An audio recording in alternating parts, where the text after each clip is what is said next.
Well, hello to all the competitors for the 2021 Manufacturing Team Challenge by ISEiW, or better known as World Skills in Wales. So this briefing is just to take you through the changes to the original brief and what we're going to be doing as a competition for this year. So we'll get straight into it. So there are a few aspects for marking. The main aspect is going to be the main project. That's the one you'll probably all concentrate on. But don't forget Portfolio A and the costings. They're both worth 30% of the marks combined. So those are important little elements for you to look at. So the main project itself does include the CAD drawings. So you will need to build and test a design that includes several aspects that will be asked for, and we'll come on to those a little bit later. But you'll also need to include CAD drawings. Now, you are a team. So as a team, you can do one design 3 times. You can do 3 designs. You can do 2 designs with the third person having a second design. But however many designs you have, all of those designs are expected to be in Portfolio B. So some of you are going to be thinking, well, that makes life a lot easier to just have one set of drawings, and it might do that. But at the same time, it might also be better to have 2 sets of drawings or 3 sets of drawings, because somebody might come up with a genius idea they want to keep to themselves, because not only is this a team event, but you're going to be pitted against each other a bit later on, and we'll come on to that at the point where it comes. Yeah. So you're going to receive a parts kit, and the parts kit will include a radio controlled car and several other bits. There's Lego, there's bits of bar, there's a set of cogs, there's bits of wood, there's some glue, there's some tools. So you've got a electric drill coming with some drill bits. You've got a small toolkit which has got screwdrivers, pliers, and side cutters in it. You've also got a soldering kit coming.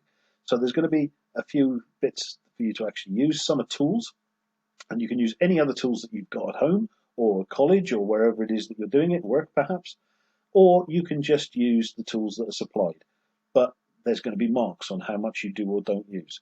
There's also going to be some string and frisbees. There's a string is to mark out your courses, so that you've got a guideline to go around, and the frisbees are actually to deposit some balls into some tennis balls, which is the challenge itself, to move tennis balls around with the radio controlled car, either pick them up or contain them in some way so that you can move them accurately and not go outside of the string course. So marking itself, just to give you a little heads up on this, there's 3 types of marks. There's objective marking, which is a yes or no. It's literally, can you do it? So, for example, can you move the RC car forwards? Yes, tick. As long as that's demonstrated or whatever we've asked for is present, then you'll get the mark. There's subjective marking. Now, subjective marking is slightly different. This is where the judges or judge or whoever's looking at your work will decide on the quality. So that might be things like aesthetics. So how nice does your adaptation to the radio control car look, or how good is your portfolio? So those marks will be given on a subjective basis to a set of criteria. And then there are comparative marks. Now, comparative marks are pretty unique to the MTC. Don't know of any other competition that uses them, but don't quote me because there may well be. And those are awarded on a sliding scale. So the best performing, let's say the fastest person to go around the course, will score maximum marks, and the slowest will score 0. It could be something slightly different, like the best team or the worst team, or the heaviest toolbox, or the heaviest materials, or the highest cost, that the scoring the 0, and then the lightest and smallest and cheapest, etc., scoring maximum points, and everybody else is awarded in between. So if we get somebody that's spending £100 on materials, and then somebody who's spending £1,000 on materials, well, the £100 on materials will be doubled, and if you spend 120, then you would lose 0.2 of the zero point 0.4 of the marks available. If you're spending 160, then you would lose that proportion as well. But once you get to 200 on the costings, everything else after that would score 0. Time's a little bit different. So on the time trial, the fastest time is 10 seconds. I wish. Bit of a challenge for 10 seconds. The slowest time is 100 seconds. So everybody would then be put into categories between 10 seconds and 100 seconds, and you would score the proportion there. So slightly different takes on the comparative marking, but nothing to worry about. Just do the best you can, the fastest you can, the cheapest you can, the lightest you can, and you should score well. So the main project itself, each of you is going to be asked to build an apparatus or adaptation for an RC vehicle. So this is an attachment to go onto the RC vehicle itself that's going to be able to move 3 tennis balls around a course. So you have to keep the balls inside the confines of the course. Notice you have to keep the balls inside the confines of the course. Okay? Big hint there for you. So you can attach anything by any means to the RC vehicle, but you've got to try and do it without causing any damage. Now, the RC vehicles that you're going to receive are actually able to have panels removed. They screw on and screw off. So you could, for example, remove the roof, mount a piece of wood on the roof using the same screw holes, and mount all of your apparatus on the roof. You might find that there's other ways of doing it as well. And you're going to have things like cable ties, so perhaps you might just cable tie your apparatus to it. Now, you can damage the vehicle. It's not that you can't do that at all, but if it is damaged, you will lose marks. So we'll come on to that at the end, but there is marks for how much damage there is to the vehicle. So you might attach extra motors to that piece of wood on your roof, for example, and you're thinking, well, how on earth can I control those with a radio control? Well, the answer to that is pretty simple. You're not going to be able to, or unless you're particularly clever with electronics, you might be able to. So you're going to get some wire in the kit, and perhaps you could attach a wire to the motor and a switch in your other hand, so you're controlling the vehicle with one hand and the apparatus with another. And it's fine to have wires running down to it. I would suggest you give yourself more than enough wire, though, for you to be able to stand in one place and drive the vehicle around the course. You don't want too much because it's going to interfere with the vehicle, but not enough, and the vehicle might get tipped over by you holding onto the wire, etc. So be careful about how much you're using there. Okay? And there are also several time trials. Now, these time trials are going to ask you to do certain tests as fast as possible. The big thing with this is you don't know how fast everybody else is going to do it. Somebody might take 10 seconds and think they've done it amazing, but somebody else has done it in 2. And we've had that before in several competitions where people think, wow, I'm doing it amazingly quickly, and some smart person comes along behind them and does it 5 times faster.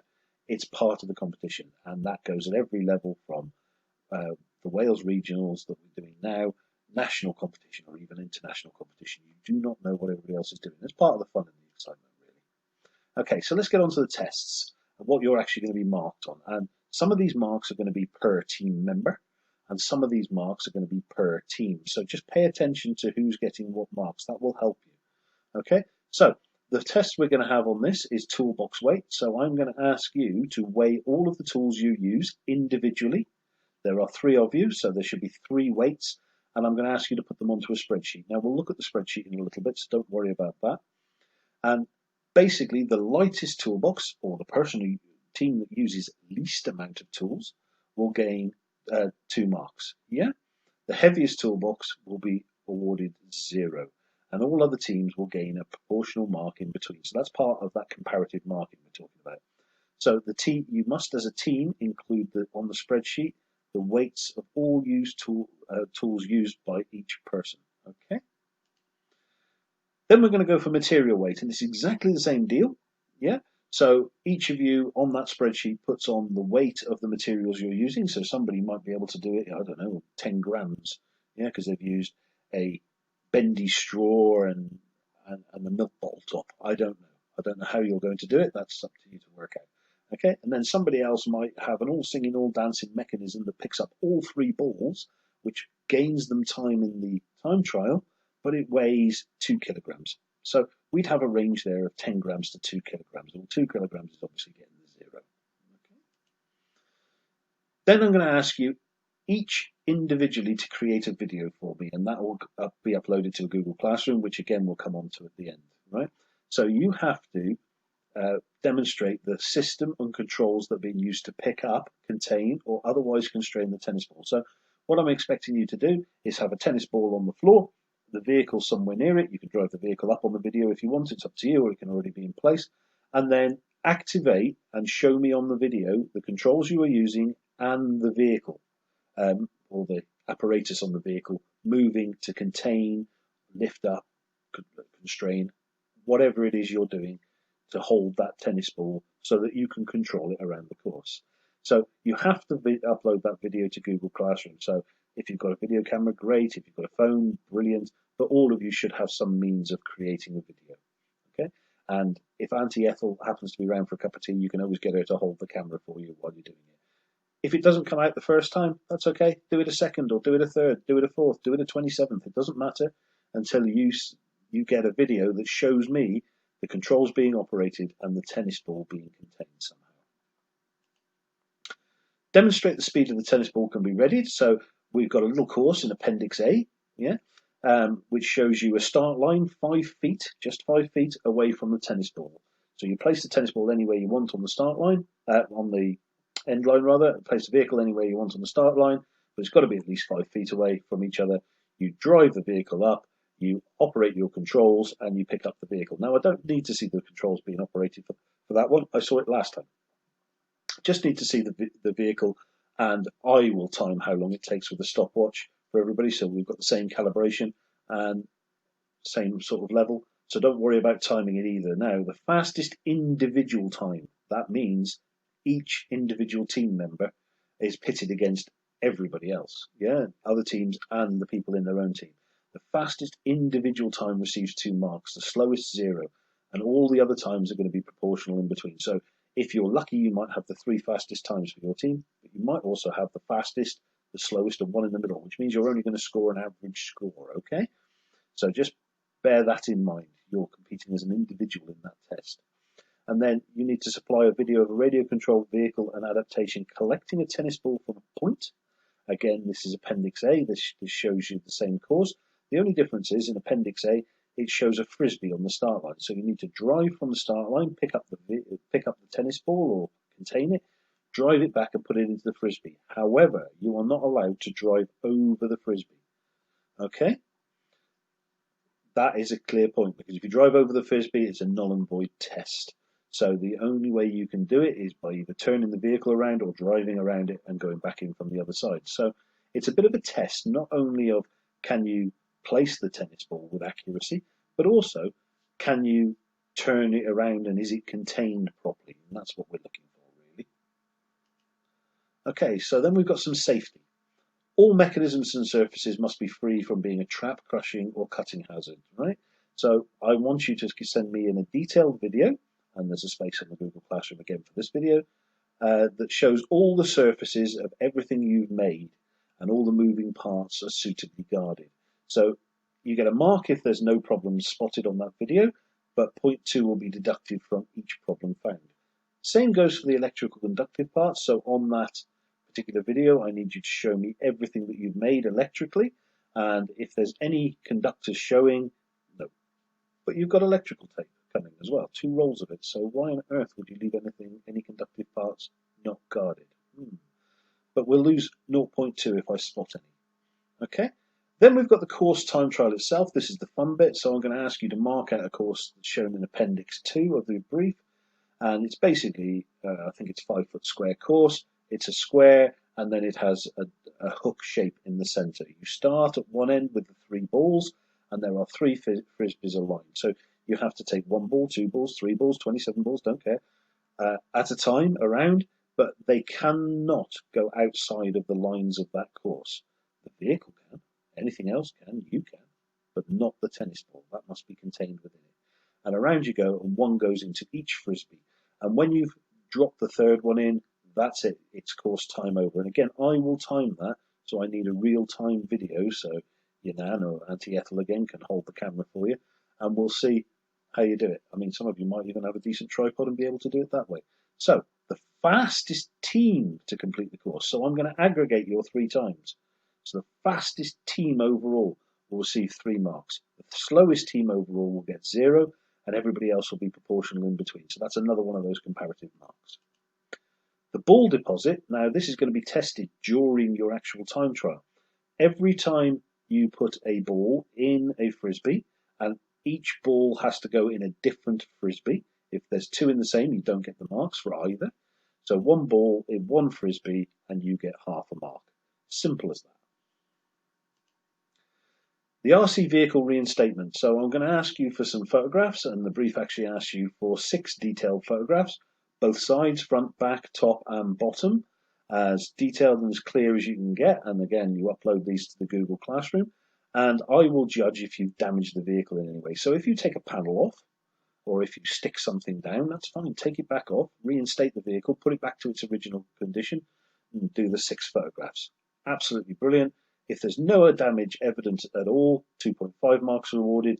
Any damage, a crack, bit of paint missing, anything at all, 0.5 marks will be deducted for each damage area that I see on the photographs.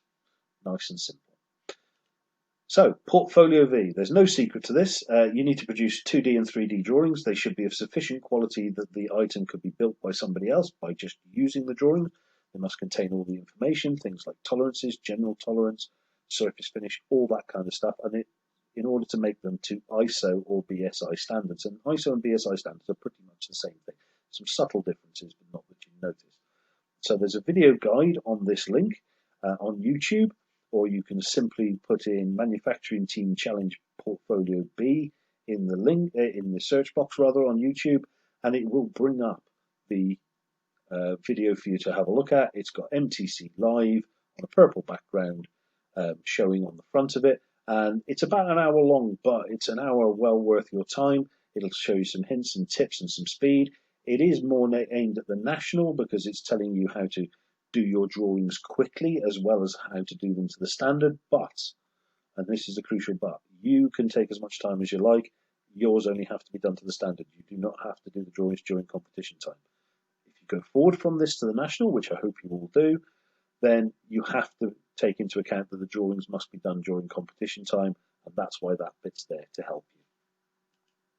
So Portfolio A then, this needs a few things, team member details. So what are we looking for in team member details? Name, company or college, yeah, age, and what qualifications you're undertaking.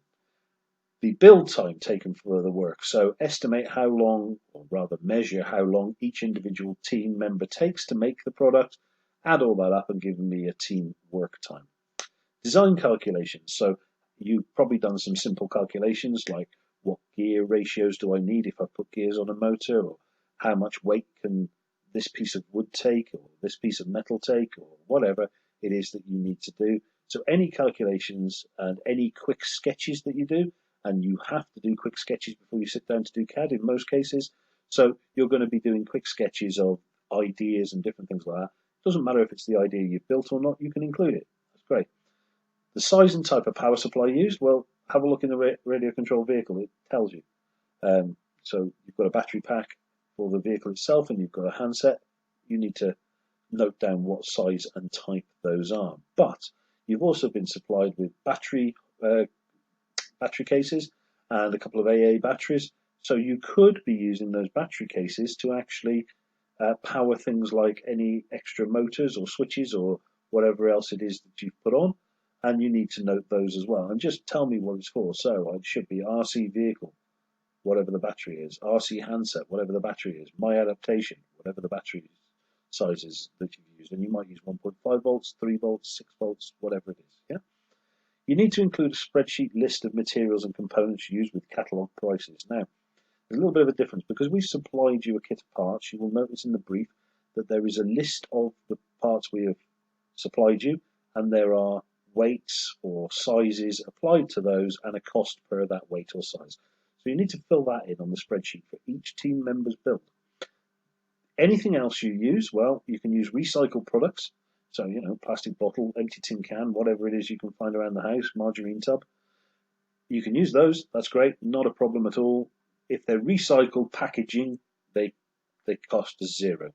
Anything else you need to cost us new, and you need to supply evidence of where you will get that from. So I bought from B&Q 10 screws. Shouldn't need to, but perhaps have, yeah? And I've used 5 of them. So per screw it costs this much, and I've used 5, and this is how much it costs. But I also want a web link added on the end of that spreadsheet to show exactly how where you got it from. Okay, just to prove the price. Okay. Evidence of material and components costs that are not supplied. So that's what that is. That's what we've just gone through. Yeah. And a description of the project solution. Now you might have 1 description, 2 descriptions, 3 descriptions. Wouldn't imagine you'd have 4. And including a 3D model of the adaptation for each separate design used. So that's just something quite simple. Then we go on to the costing. So based on that costing spreadsheet, each team will have a cost. And we will aggregate those together. So you will have Joe has done £5, Richard's done £18, and Tom's done £2, total £25. Brilliant. Okay. However, that's not the end of it. There's a thing called compliance, and compliance adds to those costs. So we take the 60 marks you have for the main project, and we call that 100%. If you score 50%, then it will actually double your costs.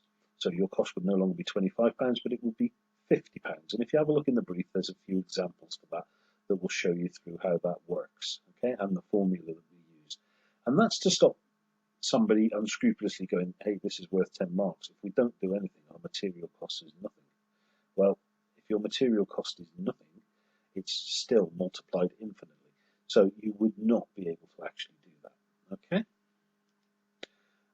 And last but not least is the Google Classroom. Now, everything for this competition is going to be managed through the Google Classroom. You're going to upload everything, but you have to join it. And the joining code is down there. It's B4SOECR. So if you just type in Google Classroom and then log in with a personal email address, you can't use one for a college because it won't allow you in. The way that Google has set it up is if it's a college email, you can only get into a college Google Classroom. So I've used an external Google Classroom, external from any college, so that with a personal email address, anybody can join it. Okay, and I'm going to take you through that in a second, but there's quite a bit of information and helpful stuff on there. So once you've done that with your Gmail account, and if you don't have a Gmail, it will work with Sky accounts and a few others, Microsoft accounts even. But if you can't get in with a personal email, just create one just for this competition, one that you won't use for anything else. Just create yourself a simple Gmail account. It's free. Great. And you'll be able to get in. Just make sure I know your name, So you need to enter with the class code, like I said, B4SOECR, and then go to the classwork tab and you can peruse the information that's there. So that's what we're going to go and have a look at now.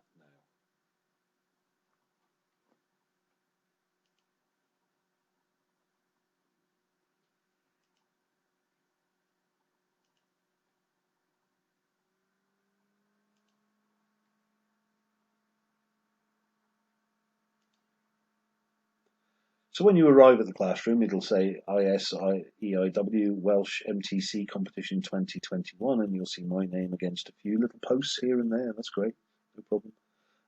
If we go to the people link, right now you can see the only person in it is me, but you guys will populate as students. So we're going to have a look at the classwork here. So first things first, there's some information and there's some upload points. If I start at the top, and we'll just work our way down it, first of all, we have home working, health and safety. Now, if you're doing this competition from home, you do need to take account of health and safety still. So what I've put in here is a simple little Google Sheet that you can open and view from your laptop, smart TV, mobile phone, anything else that will go on the internet.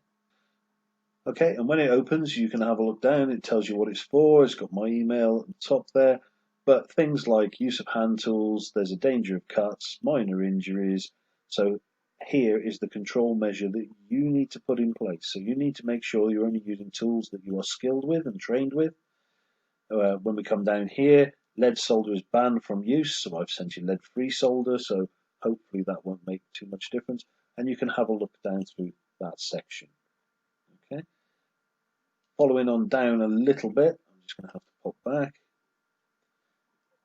Portfolio B. So this is where I expect you all to upload your work. So you just go onto View Assignments, and up in the top right-hand corner, I don't get this view because I'm a teacher, but up in the top right-hand corner, it'll have Hand in Work. You can attach all the documents and send them in. If you're having any problems with it, just email me. I can always create you a little video or just show you through. Most of you, I'm sure, will use Google Classroom. Same goes for Portfolio A. That's to upload. Then you've got photographs. So anyway, any photographs I've asked for, such as the reinstatement, then you need to upload the 6 photographs there. Video uploads. So you've got the time trial, quality, demonstrations. So they all ask. And notice that the dates are set to the 12th of March, which means it will not accept anything handed in after the 12th of March. So you've got till 11:59 on the 12th, basically. Then you've got costings template, and there's 2 things here. This is where you're going to upload it, so you can upload your team costs, but also this is the costing sheet. Okay, and when it's open, what you'll see is team name, team member 1's name, team member 2 name, team member 3 name, the toolbox weights for you each individually, and the material weights for you each individually in this section. The material costs, so you put in your total costs down here, and the total team build cost will automatically populate here for you, so you don't have to do that. So all you fill in is item, so for example, piece of wood, balsa wood, whatever. Description, describe it a little bit more, so it's 100mm by 100mm balsa wood as supplied. Cost per item, well, you'll get that out of the brief. Let's for now say it's £1. Number used, I've used 3. So if I put in there £1 and £3, automatically the total cost is 3 and total team build cost comes up as 3. So you might want to say it's supplied yes or no in this section, and if it isn't supplied, if it's a no, then I expect a web link in this section. And that's it. The spreadsheet is pretty simple. Okay. Once you've completed it, just upload it into the costing sheet template, upload in the top corner as before. Okay, and then I've put a couple of videos and things in. One video that's going to go in is the one you're watching now, in case you want to watch it over and over. Okay, so helpful videos.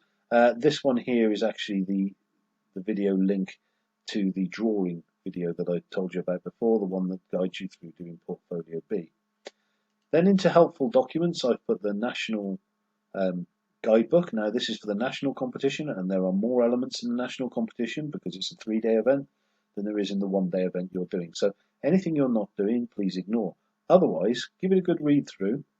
There's some helpful links and different bits and bobs on there as well, contained within it, especially those of you who are thinking of going forward to the national competition. It might just give you a really good heads up and a really good starting point. And then finally, we have the brief for this competition. So the Google Classroom itself is pretty easy to use, but any problems, don't hesitate. dayton.unit@cambria.ac.uk. Just email me in with your problems. If you've had an email from me, you'll also find a mobile phone number on there. You're welcome to text. You can call as well, but I can't guarantee that I will answer. I might be busy teaching classes, etc. Okay, so any problems, let me know. But other than that, enjoy the competition.